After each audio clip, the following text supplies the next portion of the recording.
थी, last time हम लोग जर्मनी पे थे कि जर्मनी में ऐसी चीज़ें हो रही है, क्यों हो रही है, कैसे हो रही है, पूरा का पूरा हम लोग समझे थे। इसके एक्सपेरिमेंटल साइकोलॉजी के शुरुआती दिनों को, है ना? इतिहास समझ लीजिए पढ़ रहे थे उसका, जिसमें हम लोगों ने बात की कि विल्हेम वुंड की बात की थी, हेल्महोल्ट्ज़ की बात की थी, एबिंगहॉस की बात की थी, इन सबों के बारे में, ठीक है? अब जो है एबिंगहॉस की एक किताब है ऑन मेमोरी, ठीक है? 1885 में वो पब्लिश हुई थी। उसका पीडीएफ भी आप लोग को शायद ऑनलाइन मिल जाएगा, खोजेंगे तो फ्री में डाउनलोड करने के लिए। तो ओरिजिनल वर्क्स अगर आप चाहें तो वो पढ़ सकते हैं। ऑन मेमोरी नाम से है, ओएन ऑन मेमोरी। तो अब हम लोग चलते, एक सेकंड डेस्क लैम्प अपना अरेंज कर लें।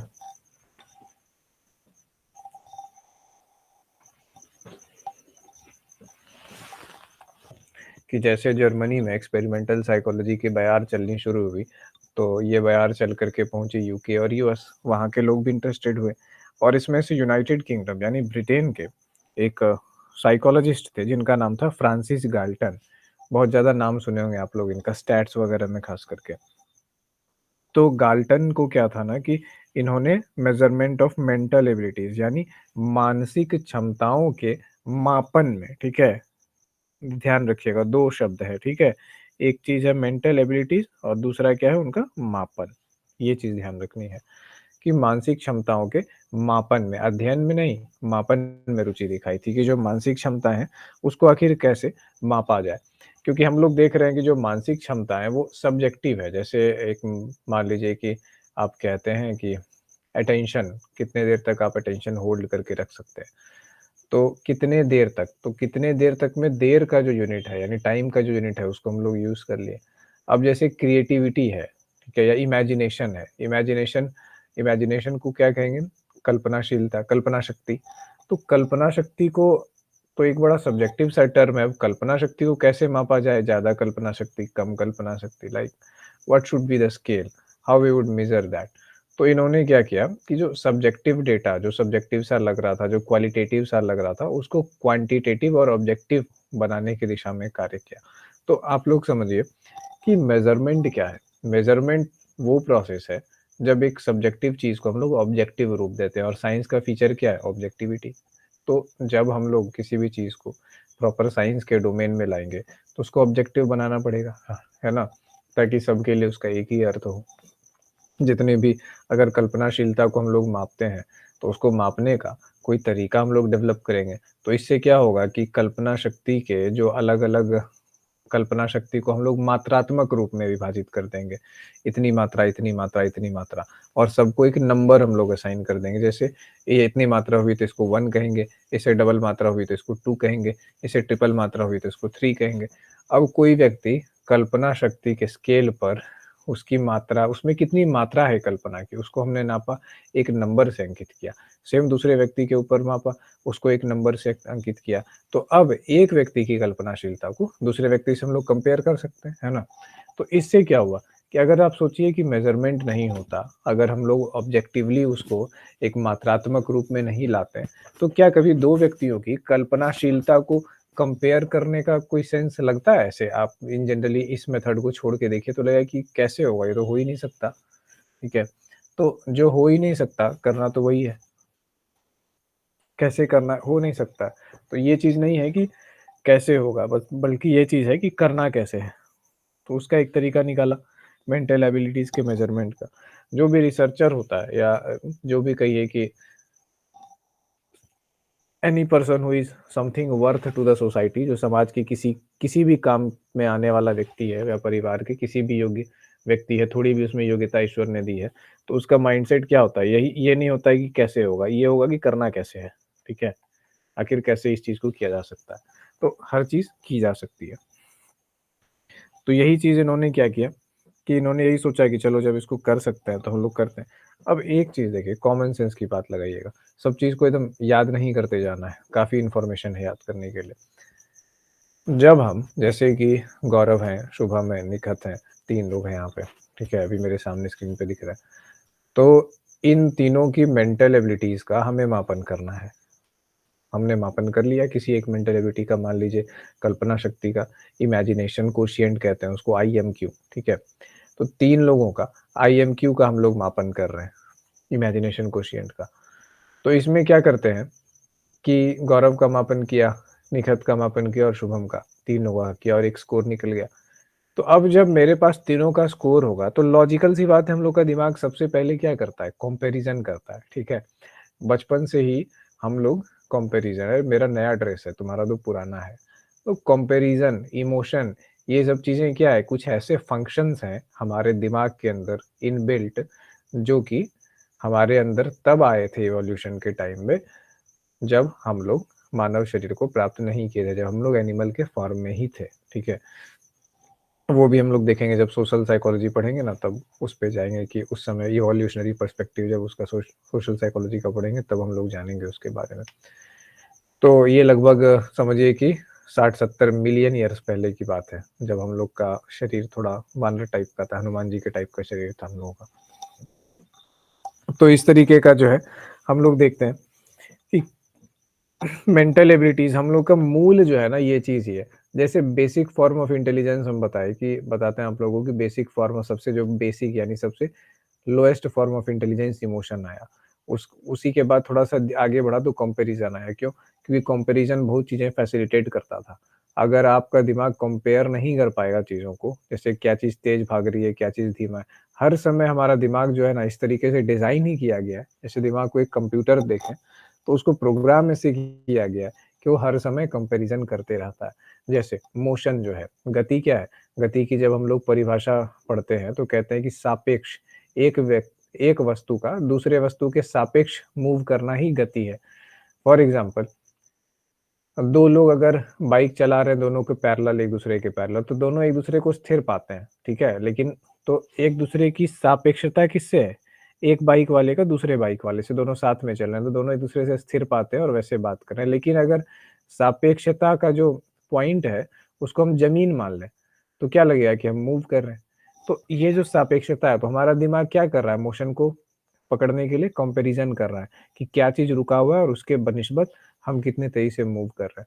तो ऐसा नहीं है कि कंपैरिज़न एक साइकोलॉजिकल चीज़ है, कंपैरिज़न हम लोग की बायोलॉजिकल ऑर्गेनिज़्मिक रियलिटी इतनी डीप रूटेड है, हम इंसान कभी कंपैरिज़न छोड़ ही नहीं सकते हैं। हाँ, लेकिन साइकोलॉजिकल वे में अगर आप ज़्यादा करेंगे तो फिर वही होगा, comparison is a thief of Joy, वो कितना अमीर है, मैं क्यों नहीं हूँ? हाँ, हाँ, वो कितना सुंदर है, मैं क्यों नहीं हूँ? वो एकदम 6 फीट लंबा है, मैं क्यों 5 फीट का हूँ?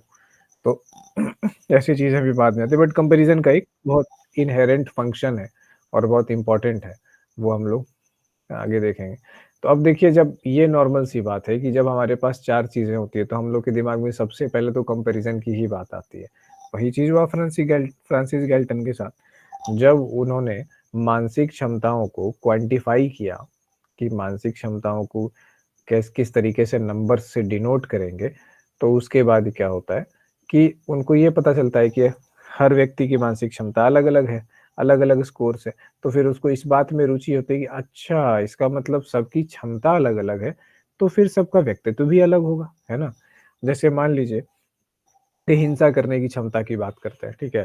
कि अगर किसी व्यक्ति में हिंसा करने की मतलब पर्याप्त क्षमता, इतनी ज़्यादा क्षमता है कि अगर उसको कुत्ता काटने के लिए दौड़ेगा तो उसका जबड़ा पकड़ के पूरे शरीर को 2 भाग में चीर देगा वहीं पे। इतनी ज़्यादा क्षमता, और उसको कोई फ़र्क नहीं पड़ेगा उससे कि कुत्ता काटा या खरोंच किया। और एक व्यक्ति की हिंसा करने की इतनी क्षमता है कि अगर छिपकली भी देखा तो डर के भाग गया। तो इसके हिसाब से क्या उसके व्यक्तित्व का निर्धारण नहीं होगा? एक बंदा होगा जो एकदम बेखौफ होकर के चलेगा, वो तो सोचेगा कि भाई कोई आए मेरा मोबाइल छीनने के लिए, आए तो, जीवन भर से हम इस मौका का इंतज़ार कर रहे हैं, कोई बोले तो हमको आकर के पर्स छीनो, कोई पर्स छीने मेरा। एक की सोच वैसी होगी, एक का मेंटालिटी वैसा होगा, दिखे चाहे जैसा भी। और दूसरे का क्या होगा, जैसे भगवान रात में जा रहे हैं 6-7 बज गया शाम में, सुनसान सड़क है, चारों ओर दिख रहा है स्ट्रीट लाइट के नीचे हाई करते हुए, पता नहीं साला मोबाइल छीन तो नहीं लेगा। हे भगवान क्या करें, इधर से जाए नहीं जाए, थोड़ी देर रुक के देख रहे हैं, दूसरी गली देख रहे हैं कहीं उधर से चले जाएँ। तो ये क्या है कि आपकी मानसिक क्षमताएँ निर्धारण करती है बहुत हद तक आपके व्यक्तित्व का। तो फ्रांसिस गैल्टन ने यही सोचा कि जब मानसिक क्षमताएँ अलग है, तो व्यक्तित्व में भी अंतर पाया जाएगा। तो अब फ्रांसिस गैल्टन महोदय मैथमेटिकल विधियाँ डेवलप कर चुके थे मानसिक क्षमताओं को क्वांटिफ़ाई करने की। ये उस वक़्त की बात है, जब फ्रांसिस गैल्टन ऐसा करने वाले पहले व्यक्ति थे, ठीक है? इसके पहले तक यही था कि कल्पना शक्ति को कैसे मापेंगे? ये कैसे मापा जा सकता है? हिम्मत को कैसे मापेंगे? ये तो गुण है, मतलब इसका कोई ये नहीं, कोई आदमी कुछ कारनामा कर दिया, तो उसी को हम लोगों ने एक मेट्रिक समझ लिया। फॉर एग्ज़ाम्पल एक आदमी जंगल गया, लोमड़ी मार के लाया और बोला गया लोमड़ी मार के लाए जंगल में। दूसरा बोला कि यार तो तुम लोमड़ी मार के लाए तो क्या लाए? फलाना आदमी तो शेर मार के लाया था। ओह अच्छा, तो शेर क्या हो गया? वो आदमी क्या हो गया? ज़्यादा ब्रेव हो गया। तो पहले जो ऐसे गुणों का मूल्यांकन होता था, वो ऐसे एनेक्डोटल होता था, उसका कोई साइंटिफिक बेस नहीं था, ठीक है? कि तुमने ऐसा किया तो वैसे। तो हर जगह देखिए क्या है, कंपैरिज़न तो है ही और कंपैरिज़न बहुत इंपॉर्टेंट चीज़ है। मैथमेटिक्स भी क्या करती है? मैथमेटिक्स किसी भी चीज़ को अलग-अलग क्वांटिफ़ाई करती है। अरे क्यों क्वांटिफ़ाई करती है? कंपेयर करने के लिए ही ना। मैथ में अगर कंपैरिज़न के लिए ही तो हमने मैथमेटिक्स बनाया, नहीं तो 1 के आगे फिर 2, 3, 4, 5, 6 की क्या ज़रूरत पड़ती? तो कंपैरिज़न का गुण हम लोगों का नेचुरल गुण है। तो इनमें भी यही है कि भाई व्यक्तिक विभिन्नताओं का हम लोग मापन करेंगे, देखेंगे और देख कर के क्या करेंगे कि किस तरीके से देखेंगे कि स पर्सनैलिटी में कैसे ये चीज़ आता है। तो अब देखिए क्या हुआ, वैयक्तिक विभिन्नताएँ इसको हम लोग कहते हैं, ठीक है, इंडिविजुअल डिफरेंसेस। ये ज़माना किस वक़्त का था? ये ज़माना था एक्सपेरिमेंटल साइकोलॉजी का, ठीक है? जहाँ पे लोग एक्सपेरिमेंट कर रहे थे। किस तरह के एक्सपेरिमेंट कर रहे थे? आपने देखा कि स्टिमुलस के बारे में एक्सपेरिमेंट कर रहे थे बेसिक लेवल पे, कि हम लोग का शरीर, हम लोग का दिमाग स्टिमुलस को कैसे देखता है। तो बेसिकली अगर आप इसको पूरे साइकोलॉजी के पर्सपेक्टिव से देखेंगे, तो आपको लगेगा कि साइकोलॉजी में जैसे कभी ऐसा हुआ हो कि धरती बन रही होगी, उस पे लाइफ फॉर्म बन रहा होगा, वो कितना एक्साइटिंग समय होगा और किसको पता होगा कि एक वक़्त के बाद ये लाइफ फॉर्म्स इतने ज़्यादा कॉम्प्लेक्स हो जाएँगे कि दूसरे ग्रहों पर जा कर के रोवर छोड़ने लगेंगे अपना और वहाँ पे अपना जीवन बसाने का और अपनी स्पीशीज़ को वहाँ बसाने का प्लान करेंगे। कोई सोच भी नहीं सकता अगर आज से आप 100-200 बिलियन ईयर्स पहले अगर आप जाते हैं तो, लगभग 70-80 करोड़ साल पहले अगर आप जाते हैं तो, कोई नहीं सोच सकता। तो वैसे ये जो समय था, इस समय को आप लोग देखिए कि एक समय जहाँ पे साइकोलॉजी को फ़िलॉसफ़ी के रूप में देखा जाता था कि हाँ, ज्ञान है, सत्संग है, प्रवचन है, बातें हैं बस, है ना? सोचने का ये चीज़ है। उस टाइम पे कुछ लोगों ने गज़ब का काम किया, तो उस एक्टिविटी को आप लोग समझ सकते हैं कितना गज़ब का स्पार्क क्रिएट हो रहा होगा कि अरे कुछ लोगों ने ऐसा किया। ह्यूमन के बारे में पढ़ा कि ह्यूमन की बॉडी इस तरीके से ये करती है कि स्टिमुलस को लेती है, स्टिमुलस के बीच में अंतर करती है, ऐसे पहचानती है, तो कितनी गज़ब चीज़ें हो रही थी। और उसी टाइम पे इन्होंने आकर के क्या किया कि ऐसी चीज़ों को जिसको फिलॉसफिकल माना जाता था, उसको क्वांटिफ़ाई कर लिया, ये तो और भी गज़ब हो गया। तो फ्रांसिस गाल्टन इस तरीके के जो लोग हैं, वो तो नाम कमाएँगे ही, इसीलिए फ्रांसिस गाल्टन जैसे लोग साइकोलॉजी के फ़ील्ड में अमर हैं। इन लोगों का समझिए वैसा ही स्टेटस है जैसे फ़िज़िक्स में आप लोग पढ़ते होंगे फ़ैराडे का, न्यूटन का, है ना? जेम्स वाट का। तो साइकोलॉजी के फ़ील्ड में हम लोग के यही लोग हैं और फ़िज़िक्स अगर पढ़ना है, जेम्स वाट के बारे में पता नहीं है, फ़ैराडे और उसके वर्क के बारे में पता नहीं है, न्यूटन और उसके वर्क के बारे में पता नहीं है, ठीक है? जूल और के बारे में पता नहीं है, कूलम्ब के बारे में पता नहीं है, तो क्या फ़िज़िक्स आपको पता है? पता होके भी कुछ पता नहीं है। तो वैसी ही चीज़ें हम लोग को यहाँ पे देखना है। तो इसमें हम लोग देखते हैं कि ये एक वक़्त था जब एक्सपेरिमेंटल साइकोलॉजी क्या हो रहा था? आसमान की ऊँचाइयों को छू रहा था। हर जगह लैब एक जगह बना जर्मनी में, उसके देखा-देखी क्या हुआ कि सब जगह बनना शुरू हुआ। देख रहे हैं यूरोप में भी, अमेरिका में भी सब जगह लोग लैब बनाने लगे कि अरे नई-नई चीज़ें खोजेंगे। ये तो संभावनाओं भरा क्षेत्र है नया-नया। तो इस तरीके से हम लोग चीज़ों को देखने करने लगे। लेकिन इसके साथ-साथ ना एक नया ब्रांच फूट रहा था एक्सपेरिमेंटल साइकोलॉजी से अलग। एक नई चीज़ क्रिएट हो रही थी इस दौरान और उस नई चीज़ को क्रिएट कौन कर रहे थे? श्रीमान फ्रांसिस गाल्टन महोदय। ठीक है? और उसको हम लोग कहते हैं इंडिविजुअल साइकोलॉजी।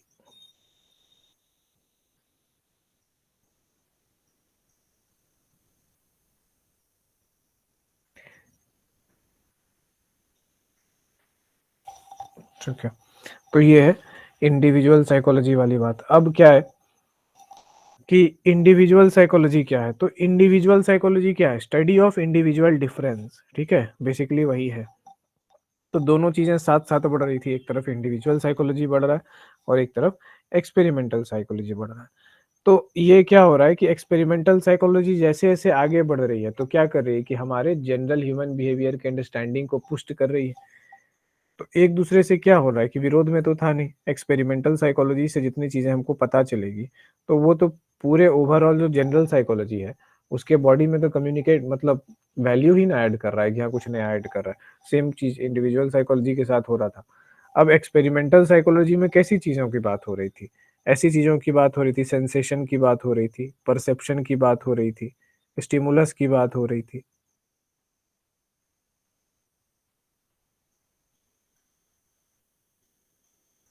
स्टिमुलस की बात हो रही थी और इंडिविजुअल साइकोलॉजी में किसकी बात हो रही थी? इसके अलावा भी था लर्निंग, मेमोरी, अटेंशन, ये सब भी था इसमें बेसिकली।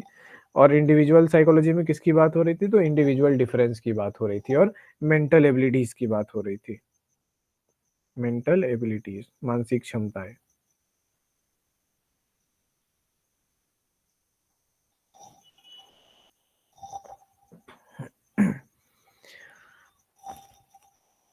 अब देखिए कि 2 चीज़ों में अगर हम लोग तुलना करते हैं, ठीक है? तो तुलना करने के लिए किस टेक्नीक का यूज़ करते हैं?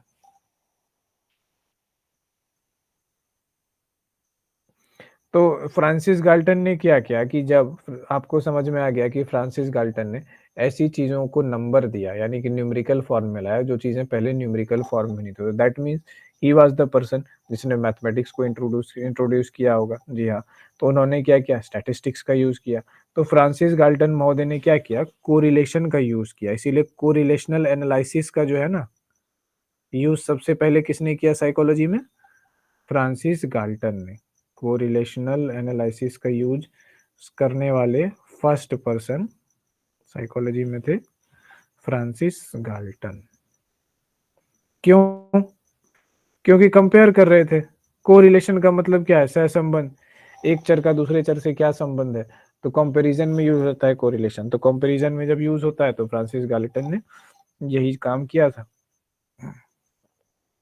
अब इनको क्या जानना था? इनको जानना था कि जो बेटा जो होता है, जो बच्चा होता है, उसकी कद-काठी अपने बाप के कद-काठी से कैसे रिलेटेड है? तो इस पे ये कर रहे थे और इन पे इनका एक बुक आया जिनका नाम था enquiries of the human faculty. Net के पर्सपेक्टिव से इम्पोर्टेंट नहीं है, पीई के पर्सपेक्टिव से भी इम्पोर्टेंट नहीं है, बुक का नाम लिखना, ठीक है? हाँ, किन्हीं को अगर इच्छा हो कि हमको अलग से ये बुक पढ़नी है तब बताइए, तो हम लिख देंगे।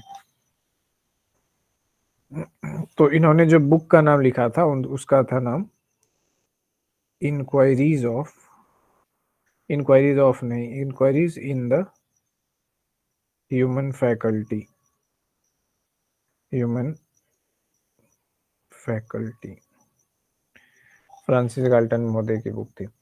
तो ये बुक किस चीज़ का परिणाम थी? इंडिविजुअल डिफरेंसेस के ऊपर जो इन्होंने स्टडी किया था, तो वो जो पूरा का पूरा स्टडी किया, ये जो है उसी का परिणाम थी।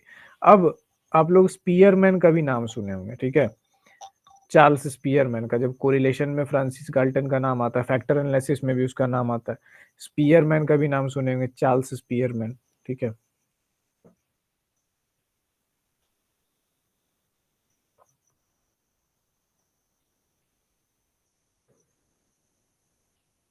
सुने हैं कि नहीं सुने हैं सब लोग? सुने हैं। ठीक है। चार्ल्स स्पीयरमैन, स्पीयर का मतलब होता है भाला और मैन का मतलब आदमी, ठीक है? तो अब देखिए क्या है कि स्पीयरमैन क्या करते हैं कि स्पीयरमैन ने क्या किया, जैसे हम लोग पिछले क्लास में देखे थे कि वेबर के वर्क के बेसिस पे फेचनर ने अपना नियम निकाला था, याद है ना सबको? जी। पहले वेबर्स लॉ आया, उसके बाद वेबर फेचनर लॉ आया। तो ऐसे ही ज्ञान तो ऐसे ही आगे बढ़ता है। सबसे पहले क्या किया कि अगर अंधेरे में दीपक जलाया गाल्टन महोदय ने, उसके बाद उस दीपक से अगरबत्ती जलाई किसने? चार्ल्स स्पीयरमैन महोदय ने। यानी कि इन्होंने उससे उनके बेसिस पे काम किया। तो स्पीयरमैन ने क्या किया, ये देखिए, स्पीयरमैन ने बोला कि 2 व्यक्ति है, जैसे मान लीजिए ए व्यक्ति है और बी व्यक्ति है। दोनों के बीच में क्या होगा? जैसे 2 व्यक्ति है, मान लीजिए कोई भी 2 व्यक्ति दुनिया का उठा लीजिए, तो दोनों के बीच में क्या होंगे? कुछ चीज़ें सिमिलैरिटीज़ होंगी, है ना? कुछ चीज़ें दोनों के बीच में आम होगी और कुछ चीज़ें क्या होंगी कि आम नहीं होगी, कुछ चीज़ें डिफरेंट होगी, ठीक है? मान लीजिए इसमें डिफरेंस जो है स्टार, स्टार, स्टार करके है, तो इसमें सर्किल, सर्किल, सर्किल करके है। तो दोनों की पर 2 लोगों की जब आप पर्सनैलिटी को देखेंगे, किसी भी 2 लोगों की पर्सनैलिटी को जब कंपेयर करेंगे, तो ये 2 कॉमन सी बात है कि कुछ चीज़ें कॉमन होंगी और कुछ चीज़ें क्या होंगी कि कॉमन नहीं होंगी। तो अब यहीं पे आया टू फैक्टर थ्योरी, ठीक है? स्पीयरमैन का इसको कहते हैं two factor theory of Spearman. देखिए कितना सिंपल है ये चीज़ें, पता नहीं बुक में इतने कॉम्प्लिकेट करके क्यों दिया होता है, खासकर अ, अरे यार, टू फैक्टर थ्योरी है। टू फैक्टर थ्योरी, इसको पता नहीं स्टैटिस्टिक्स के यूज करके कोरिलेशन और ये वो ऐसे करके इतने अजीब सी भाषा में दिया हुआ रहता है किताबों में कि लगता है कि टू फैक्टर थ्योरी पढ़ लिया तो बहुत पढ़ लिया। यही दिक्कत है हम लोग के मतलब पढ़ाई के सिस्टम की, कि हम लोग पीजी के एग्जाम या किसी भी एग्जाम में टू फैक्टर थ्योरी पर डिस्कस कर रहे होते हैं, उसके मेरिट डिमेरिट्स पर बात कर रहे होते हैं। मतलब हम लोग थक हार के मुश्किल से वहां तक पहुंचते हैं, और फॉरेन में लोग यहीं से शुरू ही करते हैं। पहले ही चीज यहीं से होती है, क्योंकि पढ़ने का स्टाइल उनका काफी अलग है। देखिए क्या है, चार्ल्स स्पियरमैन ने क्या किया, दो लोगों को उठाया, कंपेयर किया, जैसे बताया। अब क्या हुआ कि जो चीजें दोनों में कॉमन थी उसको बोला जी फैक्टर। जी फैक्टर अर्थात जनरल फैक्टर। फैक्टर का मतलब कारक।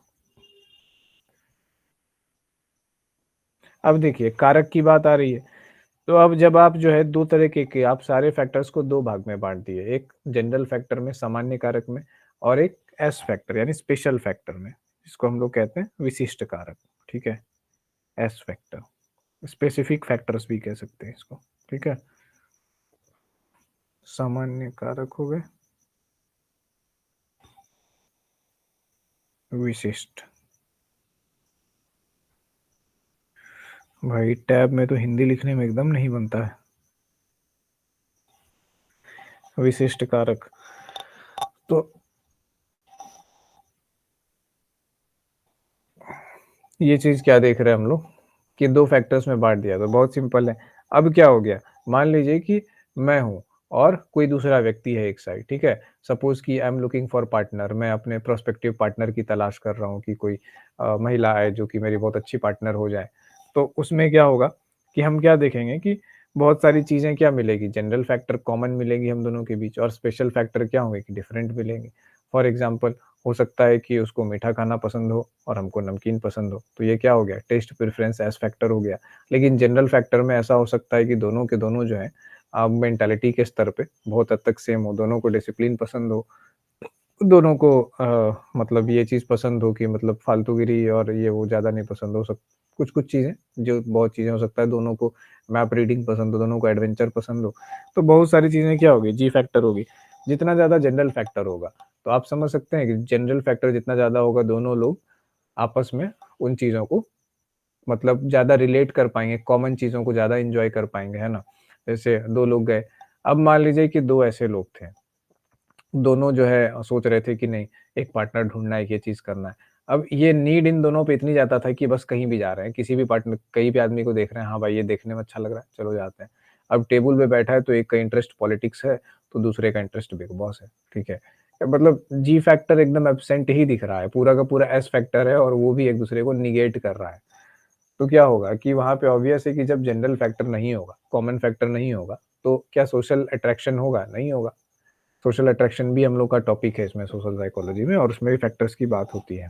तो और जहाँ पे जी फैक्टर ज़्यादा होगा, जनरल फैक्टर ज़्यादा होगा, तो हम लोग बहुत सारी क्या होंगे, 2 लोग ये बहुत सारी कॉमन एक्टिविटीज़ को एन्जॉय कर पाएँगे। फॉर एग्ज़ाम्पल, अगर एक विवाहित जोड़ा है, ठीक है? पति-पत्नी का जोड़ा है और दोनों में बहुत सारे जी फैक्टर है, ठीक है? वाइफ को भी कुकिंग का शौक है, हस्बैंड को भी कुकिंग का शौक है, लेकिन नौकरी और पढ़ाई के कारण वो शौक को पूरा नहीं कर पाया। मस्त हो गया जी फैक्टर दोनों का, है ना? दोनों मिल-मिल के वो कुछ बना कर के लाती है और ऊपर से ये क्या करता है, थोड़ा-सा उसमें कुछ चेंज कर देता है, गज़ब हो जाता है। वो भी सोचती है, यार ये तो माइंड ब्लोइंग कर दिया। इतना पूरा हम बना के इतना मस्त बना, इसमें एक चीज़ ये थोड़ा-सा चेंज कर दिया, गज़ब हो गया, आउट ऑफ ये चीज़। तो क्या होगा कि 2 एक्टिविटीज़ को आप अच्छे से वैसे आप क्या हुआ कि आप लोगों में ना एन्जॉय किया। तो सोशल वाला पार्ट तो हो गया। अब हम लोग आते हैं वापस एक्सपेरिमेंटल वाली चीज़ को देखने के लिए। तो क्या किया जाए भाई? टू फैक्टर थ्योरी आ गई, 2 चीज़ें आ गई।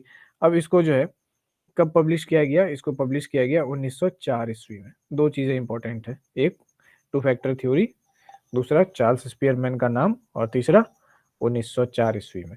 तो जब भी आप किसी थ्योरी का नाम लेंगे तो चार्ल्स स्पियरमैन का नाम तो लेंगे ही, ऑब्वियस है कि किस व्यक्ति ने थ्योरी डेवलप किया, तो ये एक जानकारी हो गई। दूसरी जानकारी हो गई सन 1904। अब हम इसलिए कहते हैं कि सन याद रखिए, क्योंकि इससे क्या होता है ना कि आपको पूरा का पूरा पिक्चर कालानुक्रम में याद रहने में मदद होगा कि अच्छा 1904 में ऐसे-ऐसे हुआ था। इसके पहले यूनिवर्सिटी ऑफ लीपज़िग में 1800 समथिंग में जो है स्थापना हुई थी लैब की, ठीक है? 1867 था, कितना था कौन बताएगा? सबसे पहले लैब की जो स्थापना हुई थी, याद है किसी को? किसी को याद नहीं है? चलिए हम ये बता देते हैं। 1879 में हुई थी, 1867 में नहीं हुई थी, 1867 में कुछ और हुआ था, वो नोट्स में है, ठीक है?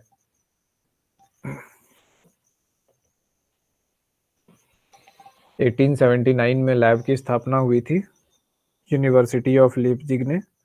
किसने किया था? वुंट महोदय ने किया था। उसके पहले 1867 में वेबर का नियम आया था, ठीक है? जबकि वेबर ने पहला काम किया था एक्सपेरिमेंटल साइकोलॉजी में, फिर भी उसको फादर ऑफ एक्सपेरिमेंटल साइकोलॉजी नहीं कहते हैं, इसीलिए 1867 वाली चीज़ को याद रखने के लिए हमने कहा था। और बाद में आए 1879 वाले वुंट महोदय, जिनको हालाँकि वो फर्स्ट नहीं थे, फिर भी उनको फादर कहा गया। क्यों? क्योंकि उनका काम ज़्यादा महत्वपूर्ण था, ठीक है? यह याद रखना है। 1879 से 1904 यानी 80 से 20 साल, 24, 25, 25, 26 साल के बाद जो है, ये चीज़ आया। तो देखिए क्या हुआ कि कोई चीज़ नहीं आई, कोई व्यक्ति जो इंटरेस्ट में होगा फील्ड में, वो क्या होगा? ताक में बैठा होगा। अपने सब्जेक्ट में तो अच्छा होगा ही और ताक में बैठा होगा, उसको रुचि होगी कि फील्ड में क्या नया हो रहा है, देखें ज़रा, क्या कुछ नया हो रहा है।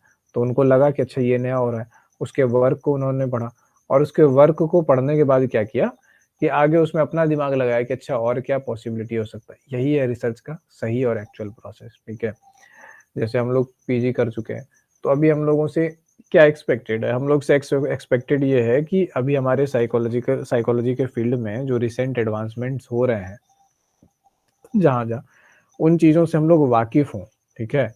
वाकिफ़ हों, उस वर्क को समझने की हमें अकादमिक क्षमता हो, कम से कम पढ़ाई भी इस ढंग से की हो कि उस काम को समझने की काबिलियत तो हो। और जब उस काम को हम लोग समझेंगे, देखेंगे तब तो उसमें कुछ स्कोप दिखेगा। जैसे कि इनको दिखा स्पीयरमैन महोदय को, जब उन्होंने देखा तो बोला कि आपने मेज़र किया और मेज़र करके चलिए इसको 2 भागों में बाँट देते हैं। तो अगर आपसे पूछा जाए हुँ, कि फैक्टर एनालिसिस जो है, अब यहाँ पे 2 फैक्टर में बँट गए। तो फैक्टर में बँट गया तो फैक्टर एनालिसिस की शुरुआत जो है, कहाँ से हुई? स्पीयरमैन के काम से हुई, ठीक है? लेकिन सबसे प्रारंभिक चरण किसने दिया था? फ्रांसिस गाल्टन ने दिया था। तो फैक्टर एनालिसिस में हमेशा 2 लोगों का नाम आता है, स्पीयरमैन का और फ्रांसिस गाल्टन का, ठीक है?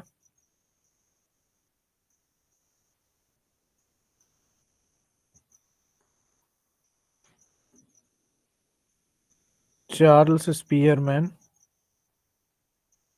एंड फ्रांसिस गाल्टन, क्लियर है?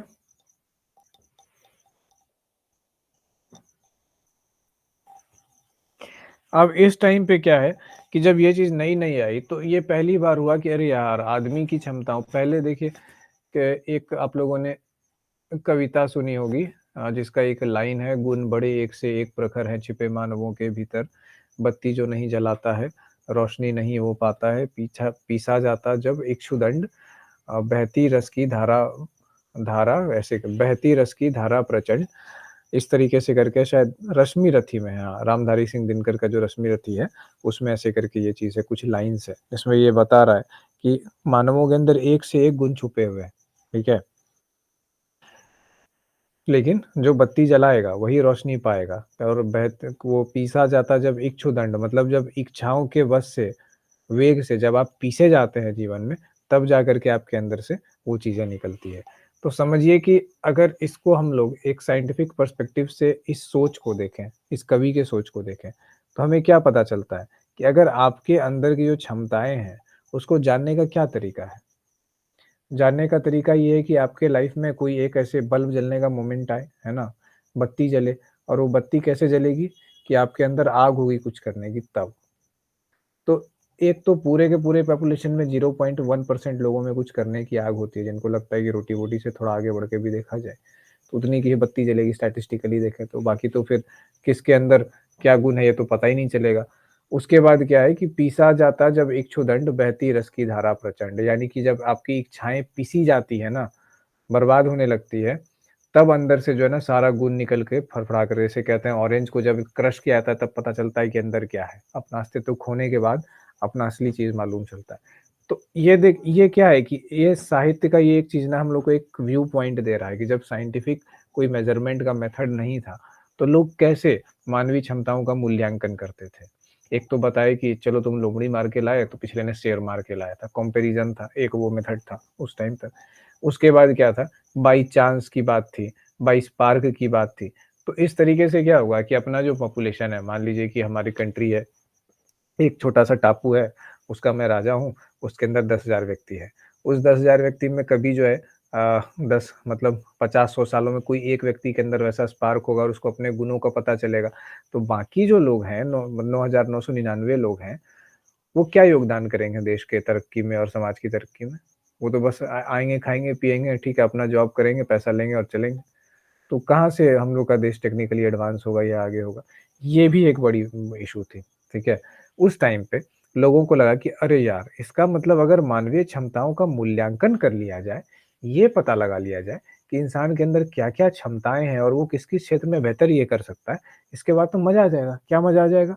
लोगों को हम लोग क्या करेंगे, सेग्रीगेट कर सकते हैं। क्षमता के आधार पे उनको अलग-अलग चीज़ों में बाँट सकते हैं कि ये व्यक्ति इस काम के लिए फिट है, ये व्यक्ति इस काम के लिए फिट है, उसको वहाँ लगाओ, उसको वहाँ लगाओ।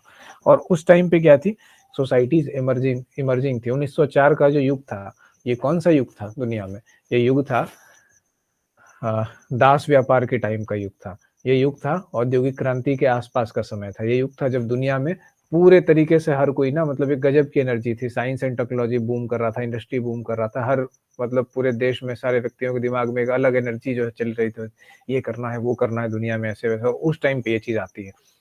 तो सोचिए कि उस टाइम पे कितना गज़ब का फुटेज मिला होगा इसको, और इसका नतीजा क्या हुआ? नतीजा ये हुआ कि काफ़ी बड़ी संख्या में जिसके ऊपर किताबें और पेपर पब्लिश हुए। इतना रिसर्च हुआ इसके ऊपर 20th सेंचुरी में, 20th सेंचुरी मतलब 1900 से लेकर के 2000 तक, ठीक है? इतना ज़्यादा इस पे काम हुआ कि बस एकदम होता ही गया। और इसका फ़ेवरेट टेक्नीक क्या था? Factor analysis. आपके क्षमताओं का मापन करेंगे, ठीक है? और उसके बाद उसको अलग-अलग फैक्टर्स में बाँट देंगे और सबका एनालिसिस करेंगे कि इस व्यक्ति में क्या गुण है, कौन-सा व्यक्ति किस काम के लिए सूटेबल है। और यही एक समय था जब हम लोग का एक प्रायोरी पॉइंट कह सकते हैं कि एक स्टार्टिंग पीरियड था, जब आप कह सकते हैं कि एप्टीट्यूड टेस्ट की शुरुआत हुई। बंदा मिलिट्री में जाएगा, बंदा साइंस एंड टेक में जाएगा, बंदा क आर्ट के फील्ड में जाएगा। हर जगह पे क्या था, ये पता चलने कि अच्छा कि ये कुछ गुण हैं जिनको ऐसे भी टेस्ट किया जा सकता है। अदरवाइज़ क्या होता था कि गुण को टेस्ट करने में तो पूरा जीवन चला जाता था। आप कुछ प्रूव करके दिखाओगे तब मालूम हुआ कि गुण है। अरे भाई, जब वो प्रूव करके दिखा दिया, ये उस कुछ अचीव कर लिया, तब जाके पता चला कि ये गुण है, तब क्या फ़ायदा गुण का? गुण का तो तब फ़ायदा है ना जब आपको पहले पता चल गया कि हाँ, इसमें ये गुण है, इसको यहाँ पे ऐसा एनवायरनमेंट दो, ऐसी ट्रेनिंग दो और फिर इससे ये आउटपुट निकालो। नेशन का जो कंट्रीज़ है, देश है, उनका क्या कांसेप्ट है? उनके चक्के क्या है? उनके नागरिक ही तो उनके चक्के हैं। नागरिक से सारा काम करवाता है, काम निकलवाता है, उनसे टैक्स लेता है बदले में, ठीक है? और बदले में उसको लिविंग और ये वो चीज़ें देता है, और नागरिक क्या करते हैं? देश का सारा काम करते हैं। तो इसीलिए नागरिकों की क्षमताओं की पहचान होनी ज़रूरी है। तो कुछ ये पर्सपेक्टिव और बैकग्राउंड था उस वक़्त का, जब ये फैक्टर एनालिसिस चीज़ अस्तित्व में आई तो। धीरे-धीरे आप इसके भी देख पा रहे होंगे कि अगर इसको फ्यूचर में आगे बढ़ा के ले जाएँगे तो किन चीज़ों में कन्वर्ट होगा ये इंडिविजुअल साइकोलॉजी एम्प्लॉयमेंट में कन्वर्ट होगा, ओबी में कन्वर्ट होगा, एचआर में कन्वर्ट होगा। तो इनके रूट्स जो है हम लोग को यहाँ से ट्रेस करते हुए दिख रहे हैं। कहाँ से? एक्सपेरिमेंटल साइकोलॉजी से। तो ये जो है ना, हम लोग जब पढ़ेंगे साइकोलॉजी को, तो हम लोग पूरे के पूरे साइकोलॉजी को एक इकोसिस्टम के रूप में पढ़ेंगे, अलग-अलग चैप्टर्स और नॉलेज के रूप में नहीं। क्या चीज़ कहाँ से कैसे जुड़ रही है ना? जैसे मकड़ा का जाल होता है ना, स्पाइडर्स का वेब, वैसे करके हम लोग को पूरा आइडिया होना चाहिए कि कौन चीज़ कहाँ से कैसे जुड़ रही है। तब जा कर के पढ़ने में आता है मज़ा और समझने में, तब आपको लगे कि हाँ, पूरे फील्ड की हमको ओवरव्यू हमको मिल गया। तो यहाँ तक हमने जाना कि अब फैक्टर एनालिसिस क्या है, कि फैक्टर एनालिसिस में किस मेथड का यूज़ होता है? एक क्वेश्चन पूछते हैं। फैक्टर एनालिसिस में किस स्टैटिस्टिकल मेथड का यूज़ होता है? बताइए, कौन बताएगा? कोरिलेशन। हाँ ठीक है, कोरिलेशन का यूज होता है, कॉमन सेंस की बात है। तो फैक्टर एनालिसिस में क्या करेंगे, बहुत सारा कोरिलेशन का टेबल्स बनाएंगे और उसके बाद जो है कौन कौन से मेंटल फैक्टर्स हैं, कैसे कैसे एक दूसरे से रिलेट कर रहे हैं, सबका स्कोर क्या है, कंपैरिजन क्या है, ये सब सारा चीज हम लोग देखेंगे।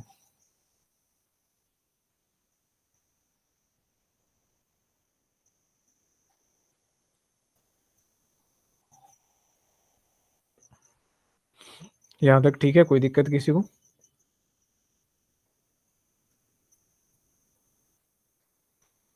नहीं सर। चलिए, तो फैक्टर एनालिसिस कैसा टेक्निक है, मैथमेटिकल टेक्निक है, ठीक है। अगर मैथमेटिकल की जगह स्टैटिस्टिकल मिले तो वो भी आप कह सकते हैं, लेकिन ज़्यादा अच्छा इसको मैथमेटिकल टेक्निक कहना ही होगा, क्योंकि स्टैटिस्टिकल की जब हम लोग बात करते हैं तो वो आंकड़ा और डेटा का संग्रहण और सैंपल पे याद आता है, और यहाँ पे क्या कर रहा है, क्वांटिफाई कर रहा है, चीज़ों को मेजर कर रहा है, तो मैथमेटिकल एक ज़्यादा एप्ट वर्ड है। लेकिन अगर ऑप्शन में मैथमेटिकल नहीं रहे तब आप स्टैटिस्टिकल मार दीजिएगा, ठीक है। और दोनों में अगर मैथमेटिकल और स्टैटिस्टिकल में मैथमेटिकल वर्ड रहे तो मैथमेटिकल वर्ड ज़्यादा एक्यूरेट ऑप्शन होगा, ठीक है।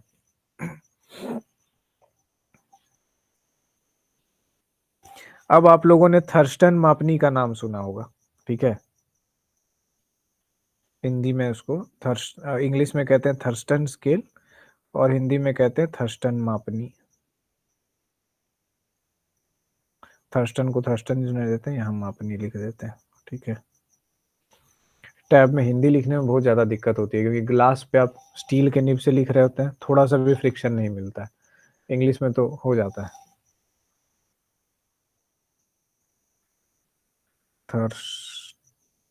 थर्स थर्स्टन, हाँ मापनी। तो अब ये चीज़ है कि थर्स्टन स्केल के बारे में आपने सुना होगा। मापनी ये क्या बता रहा है, अगेन ये बता रहा है कि जो थर्स्टन महोदय जो थे, इनका काम मेनली किस पे था, मेजरमेंट पे आधारित। मेजरमेंट अगेन, अब मेजरमेंट जो है, ये थर्स्टन महोदय कहाँ के थे, ये यूएसए के थे, अमेरिका के थे, ठीक है, अमेरिका। अच्छा, कोई बता सकता है कि अमेरिका का नाम किसके नाम पे पड़ा है?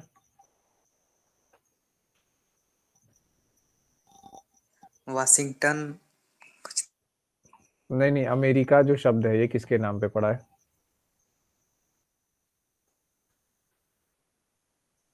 एक अमेरिगो वेस्पूची नाम का एक सेलर हुआ करता था, है ना, इतिहास में, उसके नाम पे पड़ा है अमेरिका।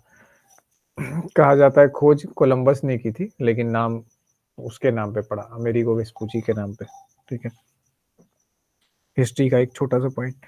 चलिए अब आते हैं हम लोग कि ये कहा गए थे, ये यूएस के व्यक्ति थे। इन्होंने क्या किया, एक यूएस के व्यक्ति थे, अब किससे इंस्पायर्ड थे? ऑब्वियस है, सबसे पहले मेजरमेंट का काम किसने किया, जर्मनी में किया। किसके निर्देशन में शुरू हुआ, वुंट के निर्देशन में हुआ। कौन कौन लोग थे, वेबर, फेचनर, हेल्महोल्ट्ज, ये सब चीजें थे, ये सब लोग थे। इसके बाद वहां से जो है इंटरेस्ट किसको हो गया, फ्रांसिस गाल्टन को। फ्रांसिस गाल्टन कहाँ के थे, ब्रिटिश थे। फ्रांसिस गाल्टन से फिर इंटरेस्ट किस में कैरी हुआ, चार्ल्स स्पीयरमैन में कैरी हुआ। सर वो नाम जो बताए हैं अमेरिका का, किस पे पड़ा, उसे रिपीट कर दीजिएगा तो। अमेरिगो, अमेरिगो वेस्पूची, वो कोई नाविक था जिसने अमेरिका कंटिनेंट की खोज की थी, उसी के नाम पे अमेरिका पड़ा है।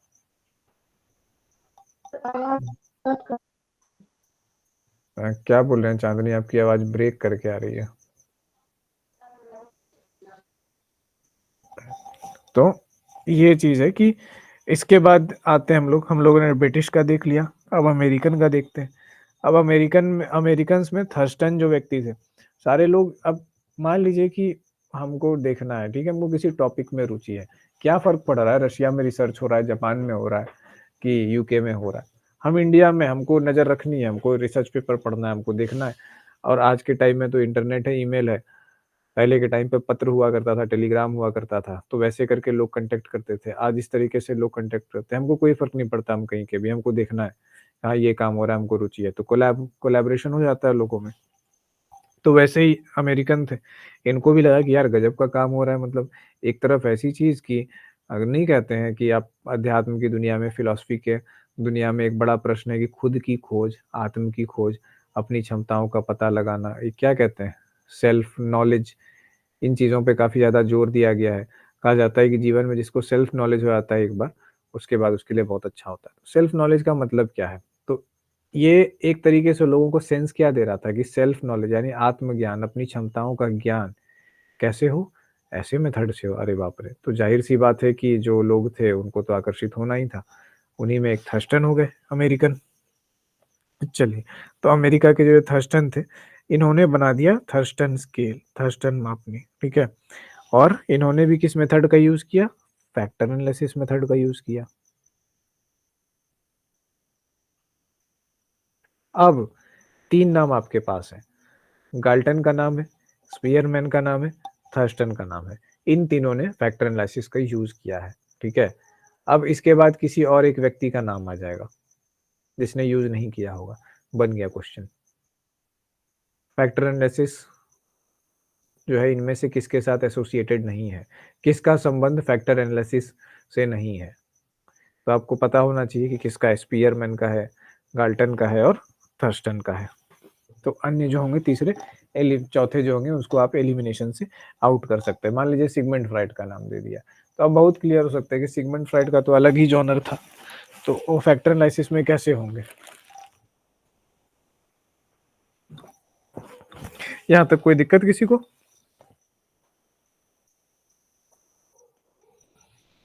नहीं। चलिए, अब आगे हम लोग देखते हैं फिर।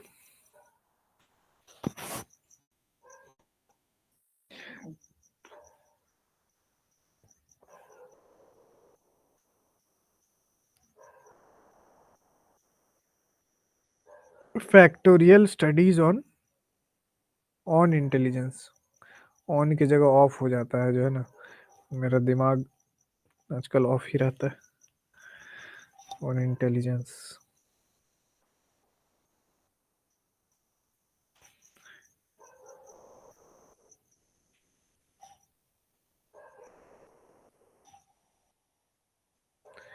सब कुछ सेम, लेकिन फैक्टोरियल स्टडीज ऑन परसेप्शन कब जाके निकला? 1944 में, ठीक है? इसके बाद खाली देखते जाइएगा, बॉडी टाइप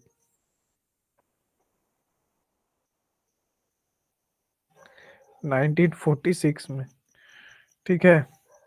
इसके बाद 1947 जब हमारा देश आजाद हुआ था, तो मल्टीपल फैक्टर एनालिसिस, ये सब किसकी करतूतें थी? ये सब करतूतें थी थर्स्टन महोदय की, ठीक है? इसके पहले भी लोगों ने बहुत काम किया, ठीक है? फैक्टर एनालिसिस में और अलग अलग लोगों ने भी काम किया, होल्जिंगर है, हरमन है, ये सब सारे लोग हैं, ठीक है? सबसे पहले जो है क्या बोलते हैं, 1941 में फैक्टोरियल स्टडीज ऑन इंटेलिजेंस पे जो बात की, इसके पहले भी इन्होंने 1941 में, यहाँ पे हम लिख देते हैं नीचे, ठीक है? 1941 में द फैक्टर्स ऑफ माइंड की बात की। सब में आपको दिख रहा होगा फैक्टर फैक्टर फैक्टर, है ना? द फैक्टर्स ऑफ माइंड, नहीं, क्लियर हो गया? 1941 में निकाला। उसके बाद इसके भी पहले 1935 में वेक्टर्स ऑफ माइंड की बात की थी। वेक्टर्स ऑफ माइंड, इस वाले ऐप में पेन का रिस्पांस थोड़ा स्लो आता है, पहले वाले ऐप में एकदम खटाखट लिखा था। अब देखिए, 1935 में वेक्टर्स ऑफ माइंड की इन्होंने बात की, 1941 में उन्होंने वेक्टर की जगह फैक्टर यूज वर्ड का इस्तेमाल किया, और फिर उसके बाद सीरीज में काम करते गए। 44 में सब में क्या था? फैक्टरियल स्टडी था, कभी इंटेलिजेंस के ऊपर, कभी परसेप्शन के ऊपर, कभी बॉडी टाइप के ऊपर, और फिर 1947 में मल्टीपल चीजों के ऊपर फैक्टर एनालिसिस। तो श्रीमान को एक तुरतुरी शहनाई मिल गई थी, ठीक है? अब उससे वो अलग अलग राग जो है निकाले जा रहे थे। तो बेसिकली आपके पास अगर एक ऐसा टूल मिल जाता है जिसके बहुत क्रिएटिव चीज़ें आप कर सकते हैं। आप क्या कर रहे हैं, उसको अलग-अलग जगह पे लगा रहे हैं, और ज़ाहिर-सी बात है कि आपको एक ऐसे समय पे मिला है, जब वो काफ़ी नई-नई चीज़ है, आपको हाथ लग गया, अब आप उसको अलग-अलग जगह लगा रहे हैं, पूरा का पूरा रिसर्च निकालते जा रहे हैं। तो ये है किसी फील्ड में अर्ली बर्ड होने का फ़ायदा। इसी कारण से थर्स्टन महोदय का हम लोग नाम पढ़ रहे हैं। यही पिछलग्गू होते तो हम लोग नाम नहीं पढ़ रहे होते। तो ये देखिए कितना इंटरेस्टिंग चीज़ है कि एक धनुष बाण मिल गया, अब उससे कभी सूअर मार रहे हैं, कभी शेर मार रहे हैं, कभी चिड़िया मार रहे हैं। तो इस तरीके से आप लोग याद रख सकते हैं कि फैक्टरियल स्टडीज़ जो कितना ज़्यादा हाइलाइट हुआ उस टाइम पे। इसके बाद फिर और सारे ऑथर्स भी आने लगे, उनको लगा कि भाई क्या चीज़ मिल गया। तो अब इसमें कौन-कौन से नाम हैं प्रमुख, देखिए। कैटल का हम लोग 16 पीएफ पढ़ते हैं ना, पर्सनैलिटी फैक्टर। 16 पीएफ क्या है? 16 पर्सनैलिटी फैक्टर्स। फिर क्या निकला? फैक्टर्स। किसका नाम आया? कैटल महोदय का। इसके अलावा गिलफोर्ड। तो ये देखिए, ये है एक्सपेरिमेंटल साइकोलॉजी पढ़ने का फ़ायदा, है ना? कि एक तीर से जो है 4 सेब को एक साथ हम लोग छेद रहे हैं और समझ पा रहे हैं कि सबका क्या है। लेकिन अगर आप इसको जनरल साइकोलॉजी के रास्ते पढ़ेंगे और रिसर्च मेथड के रास्ते पढ़ेंगे, तो आपको कहीं-कहीं बिखरा हुआ मिलेगा। सबको एक सूत्र में बाँधते हुए आप नहीं देख पाएँगे कि कहाँ से सबका कनेक्शन है, आखिर कैसे हुआ कि ये लोग सब एक लाइन में। अभी पता चल रहा है कि अच्छा तुम लोग सारे तो एक ही फुटबॉल टीम के प्लेयर हो, है ना? ऐसे इंडिया का एक क्रिकेट टीम है। महेंद्र सिंह धोनी होते थे, सुरेश रैना होते थे एक टाइम पे, जिस टाइम पे हम क्रिकेट देखते थे। तो फिर ये विराट कोहली नए-नए आए थे उस टाइम पे। तो इस तरीके का एक ही टीम के बहुत सारे लोग थे। तो अगर इसको टीम के वे में ऐसे देखेंगे हम लोग, तो बहुत ईज़ी होता है। इसके अलावा क्या है? थॉम्पसन है। अब जब हम लोग इसका काम पढ़ेंगे तब याद आएगा, अच्छा ये फैक्टर एनालिसिस वाला, फैक्टर एनालिसिस बॉयज़ के मेंबर्स थे ये लोग। थॉम्पसन का भी नाम सुने होंगे। और देखिए कि जितना भी नाम आप लोग सुने होंगे, थॉम्पसन का नाम हो, गिलफोर्ड का नाम हो, कैटल का नाम हो, सब अपने आप में एक बड़ा नाम है। क्यों? क्योंकि एक नई चीज़ हुई थी, जैसे परमाणु बम बन गया, ठीक है? परमाणु बम से जितने साइंटिस्ट हुए, वो क्या हो गए कि बड़े मेजर साइंटिस्ट हो गए, ओपेनहाइमर हो गया, एल्बर्ट आइंस्टीन हो गया, ठीक है? और भी 2-3 साइंटिस्ट थे। सारे के सारे साइंटिस्ट वो अमर हो गए। अगर आप उनको अलग-अलग जानेंगे, पढ़ेंगे तो अलग-अलग ले आए, लेकिन जब आप उसके काल और समय का अध्ययन करेंगे तो पता चलेगा अच्छा इन लोगों की खुद की एक टीम थी, कोलैबोरेशन था। तो वैसे ही हम लोग चीज़ों को देख रहे हैं, ठीक है? अब क्या होता है कि स्पीयरमैन का जो फैक्टर एनालिसिस था, उसको अलग-अलग वे में समझा, किसी ने फिर उसको बदल दिया आगे जा कर के, है ना? कि इसको इस तरीके से कर सकते हो और कुछ नया ऐड करते हैं। नॉलेज क्या होता है कि हमेशा रिसर्च कभी खत्म नहीं होता है। नॉलेज की बॉडी हमेशा आगे बढ़ते रहती है। तो अब देखिए स्पीयरमैन का जो जनरल फैक्टर था, ठीक है? तो ये जी फैक्टर जो स्पीयरमैन का होता था, इसको ये कहते थे जनरल फैक्टर, ठीक है? या इसको जनरल इंटेलिजेंस कहते थे। सामान्य बुद्धिमत्ता, जो सब में होती है, ठीक है? इसको जनरल फैक्टर कहिए या जनरल इंटेलिजेंस कहिए, एक ही बात है, ठीक है? उसके बाद S1, S2, S3 ऐसे करके नाम दिया सबको अलग-अलग। Special factor 1, special factor 2, special factor 3, S4, special factor 4 ऐसे करके। तो अब क्या हो गया, जनरल फैक्टर जो सब में है, तो सब में जब जनरल फैक्टर है, तो फिर उसको G1, G2 क्यों नाम देना है? वो तो कॉमन ही है सब में। तो इसीलिए उसको जी रखा। जो अलग-अलग है, उसी को ना S1, S2 मान लीजिए कि S1 आपके में पाया जाएगा, फिर दूसरे में S1 नहीं पाया जाएगा, उसमें S2 पाया जाएगा, फिर तीसरे में S3 पाया जाएगा। तो सब में जो तो एक उसने क्या बोला कि एक व्यक्ति की जो टोटल क्षमता है, ठीक है? टोटल एबिलिटी को ए से डिफाइन करते हैं। ऑल, ऑल कहिए, ए फॉर एबिलिटी कहिए या फिर ए फॉर ऑल कहिए, ठीक है? ए से डिफाइन करते हैं हम। तो ए बराबर क्या होता है? जी plus S1 plus S2 plus S3, ठीक है?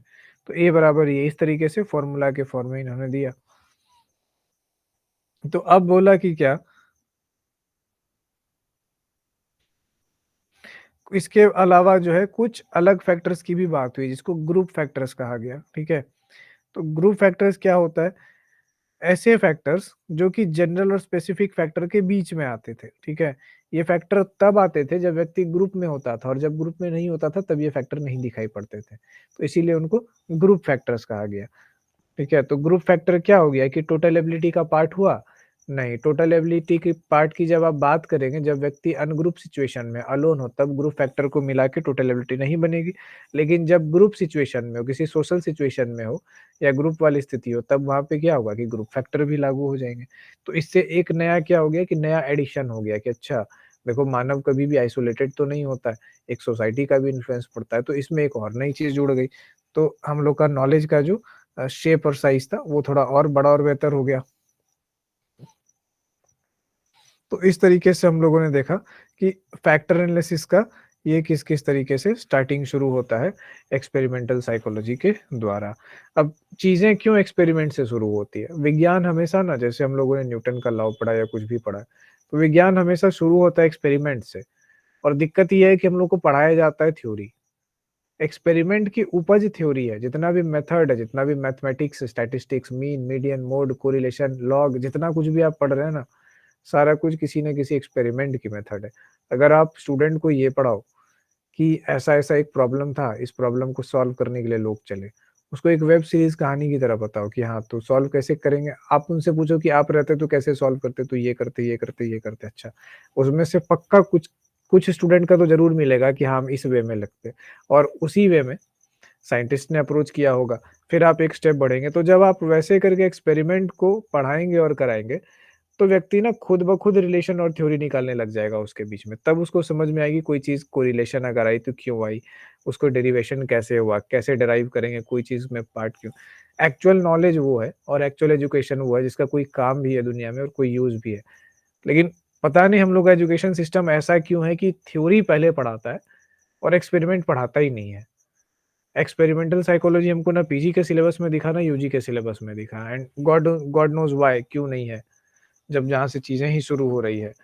तो एक्सपेरिमेंट के रास्ते थ्योरी, आपको एक्सपेरिमेंट करना है, एक्सपेरिमेंट पढ़ना है और फिर उसके बाद समझना है कि पहले ऐसे-ऐसे हमने किया, ऐसे ऑब्ज़र्व हुआ, उसके बाद हमें पता चला कि अच्छा ऐसा होता है। तो कैसा होता है? ऐसा होता है। बार-बार किसी व्यक्ति ने उसी सेम चीज़ को रिपीट किया, हर बार वही निकला कि हाँ, ऐसा ही होता है, तब ना जाके एक थ्योरी बनी कि हाँ, ऐसा होता है। हम लोग क्या करते हैं, पहले थ्योरी ही पढ़ लेते हैं। तो हम लोग इस तरीके से नहीं पढ़ के एक्सपेरिमेंटल के रास्ते अभी जाएँगे, धीरे-धीरे चीज़ों को समझते रहेंगे, ठीक है? आज सैटरडे है ना, कल संडे है, ठीक है? कल भी क्लास ले लेंगे और कल आप लोग टेस्ट दे सकते हैं क्या?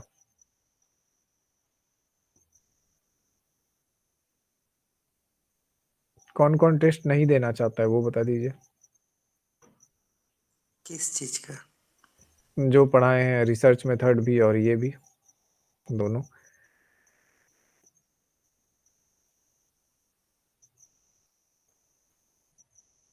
चलिए, चूँकि कोई नहीं बोला कि कोई नहीं देना चाहता है टेस्ट, तो हम समझ लिए कि हर कोई देना चाहता है। Thank you so much. कल टेस्ट रहेगा आप लोगों का। रिसर्च मेथड का और इसका। टेस्ट से घबराना नहीं है, टेस्ट आत्म-मूल्यांकन का एक तरीका है। आत्म-मूल्यांकन से घबराइएगा तो सुधार कैसे कीजिएगा? कोई यहाँ किसी को डाँटने के लिए नहीं बैठा है ना? सर ये रिसर्च मेथड का सिर्फ लीजिए ना। सिर्फ रिसर्च मेथड का? क्यों जनरल का और क्लिनिकल का क्यों नहीं? अच्छा ठीक है सर लीजिए। सब कर लेते हैं ना, टेस्ट से रिवाइज भी तो हो जाता है इसी बहाने, फ़ायदा तो आप ही लोग का है। तो सोमवार को लीजिएगा, एक दिन का टाइम। सोमवार को नहीं ले सकते क्योंकि सोमवार का फिर अब तो रूटीन हो गया ना अपना, पेपर 1, पेपर 2 सोमवार तो संडे एक दिन गैप बच रहा है, संडे के दिन ही या तो एक्स्ट्रा चीज़ें करेंगे, या तो टेस्ट लेंगे या तो डिस्कशन या जो भी पीवाईक्यू जो भी होगा। तो पहले तो जितना जितना हम लोग पढ़े इसको टेस्ट दीजिए क्योंकि पढ़ने से ज़्यादा याद रखना भी ज़रूरी है और टेस्ट से वही पता चलेगा कितना एब्ज़ॉर्ब कर रहे हैं, कितना समझ रहे हैं। ठीक है?